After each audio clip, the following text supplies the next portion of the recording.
Now, as we have learned that energy within the plates of capacitor, or the potential energy of a charged capacitor, is stored in the form of electric field between the plates, I have a term called energy density. So, just assume you have here the capacitor plates of a parallel plate capacitor. The area of the plates was A and separation between the plates is D, where due to charge on this you have energy in the form of electric field in the whole volume. So I have this term called energy density. We know the energy is the potential energy U is what, half CV square. Now energy density or density of anything is energy per unit volume, because this energy is ultimately stored in the form of electric field in the whole volume, not in an area. So this comes out to be half CV square by volume. Volume become A into D. And here I put the value of V, potential difference, in the form of electric field, and capacitance, the basic value, epsilon naught A by D is capacitance, and we know E is equal to dV by dr. So potential difference is E into D. So we can write potential difference as electric field into D divided by AD, and this is ED whole square. So finally the energy density we can obtain is, area get cancelled, and this is D square it also. So energy density is half epsilon naught E square. Now this is very important expression. Energy density in the form of electric field within the plates, energy per unit volume, is what, half epsilon naught E square. So sometime you may come across calculation of energy density within the plates. You can say it is half epsilon naught E square if you know the electric field, or otherwise if you know the energy, you know the volume, you can say half CV square by AD, or half QV by AD, or half Q square by 2 by C by AD, like that. Now I take two very simple and straight questions on the concept that we just learned, energy of a capacitor. Like first question, this is example number 8. What should be the capacitance of a capacitor capable of storing? So you have a capacitor which is connected to a 100-volt supply,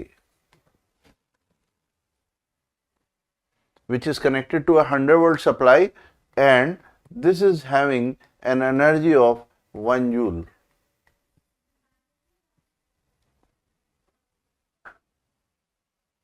What should be the capacitance? So you have a formula, U is equal to half CV square. Energy is how much? 1 joule. Half capacitance is required and potential is 100 square.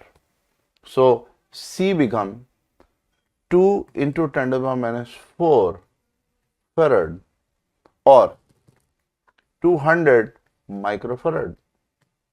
So the capacitance, this capacitor should be having a value 200 microfarad for storing 1 joule of energy across a potential of 100 volt.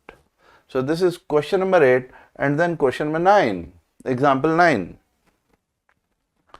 Calculate the change in internal energy stored in a capacitor of capacitance 1200 microfarad.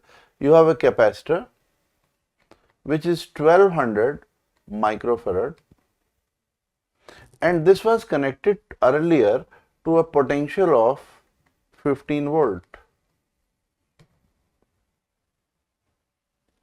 And then later on, the same capacitor of 1200 microfarad, you have connected it to a potential of 50 volt.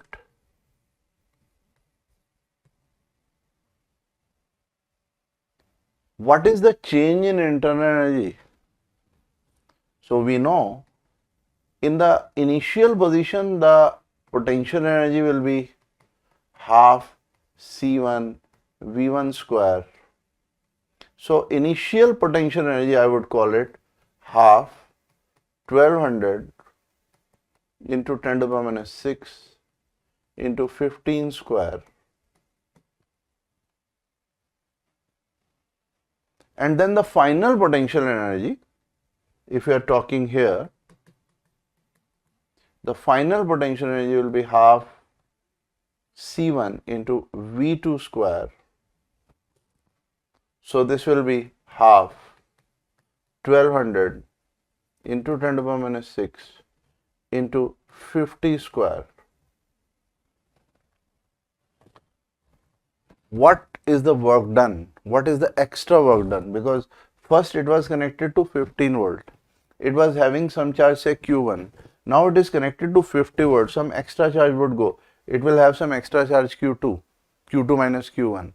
So there would be some extra work done by the source of EMF to supply this extra charge. Q2 is going to be greater than Q1.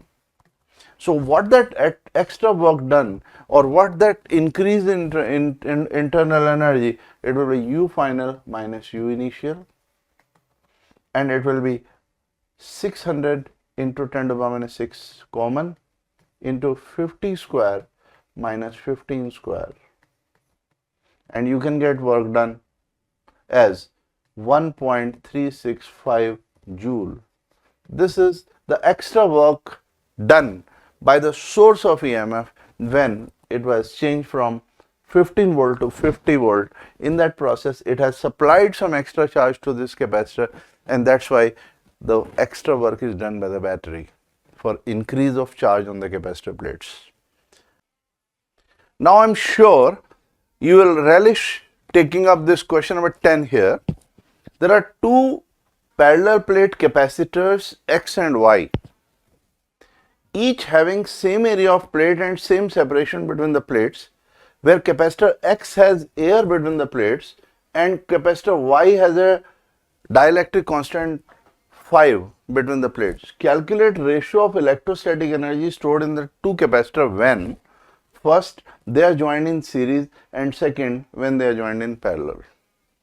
So let's take the situation. The situation is you have got two capacitors here. First is capacitor X. It has a capacitance C. They have got same area of plate, same separation. So, and the another capacitor is Y. It is also having same area and same separation, but the only change is that there is a dielectric constant 5 introduced between the plates. So I must say, if C, otherwise its capacitance should be C because it has got same area, but because it has a dielectric constant 5 introduced between the plates, so this C dash should be actually 5C. So you have got two capacitors with same area, same separation. One is having capacity C, another is having capacity 5C because it has a dielectric constant 5 introduced between these plates.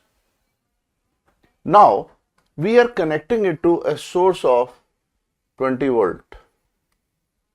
First in series. I take first case when they are joined in series. Question is, calculate ratio of electrostatic energy stored in them. So you know, when we are talking about electrostatic energy, I have got for electrostatic energy another three different relation. Half QV, electrostatic energy has half CV square, and electrostatic energy has Q square by 2C. But if I ask you, you have got all the three options, but if I am in requirement of comparing the electrostatic energy stored in them. Yes, they both will have electrostatic energy stored in them. And I wish to compare what is electrostatic energy in X divided by electrostatic energy in Y. For that, I should look at what is same in them. Do they have same potential drop in series, or do they have same charge in series? So my answer is they are carrying same charge in series. On both of them there will be same charge, Q. So when I say what is Ux, so my answer will be Q square by 2C. And what is Uy? My answer will be Q square by 2 into 5C. So I have taken that formula for energy for which I was sure that it is same in both. In parallel there will be same potential drop, in series there is same charge. So Ux by Uy will become 5 by 1. So you can calculate the ratio of electrostatic energy in the two capacitors when they are in series. I got it. So there it was an option which is the best choice for the formula of electrostatic energy here. Similarly, let's take the case B. In case B, like shown here, this X which has a capacitance C and this Y which has a capacitance in fact 5C are connected in parallel, maybe to a source of 20 volt. Now when they are in parallel and you are interested in ratio of Ux by Uy, ratio of electrostatic energy stored in X to electrostatic energy stored in Y. Now what is common here? They will be charged. What is same across them? Potential. What is same across them? Potential.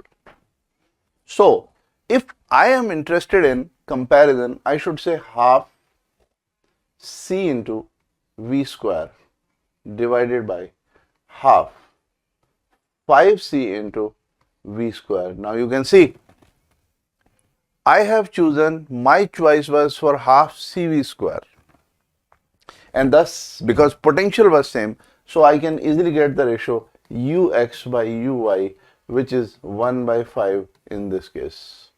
So here in this question you have learned that you have choice and it's better to take that option which is common in both. In series charge is common in both, in parallel potential is common in both. So this was question number 10 for you, and now I am taking question number 11, which is another question, another important question for you. Keeping the voltage of charging source constant, what would be the percentage change in energy stored in a parallel plate capacitor if separation between the plates was decreased by 10%? So just imagine, here you have this capacitor, its capacitance was epsilon naught A by D. It was connected to a battery of potential V. Now keeping the voltage of charging source constant, what would be the change in energy stored? So in a second situation, connecting it to the same battery V, the separation that was earlier D is now D dash, which is 0.9 D. So the gap is reduced to by 10%. What will be the new capacitance? New capacitance will be epsilon naught A by 0.9 D. Question is, what would be the percentage change in energy during this process because it was connected to the same potential. So here also the potential drop will be V, and here also the potential drop would be V.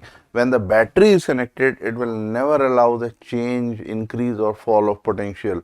It may give charge, it may take charge, but it will maintain the potential. So in the first case, its energy would be half C V square.